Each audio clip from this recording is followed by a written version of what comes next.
You ask Tiger to solve. This deals with linear equations with one unknown. The final result is x equals -3. Let's solve it step by step. Simplify the expression. Group like terms. Simplify the arithmetic.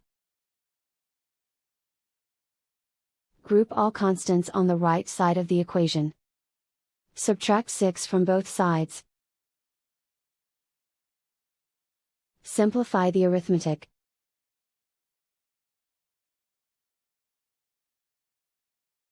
Isolate the x. Divide both sides by 2. Simplify the fraction.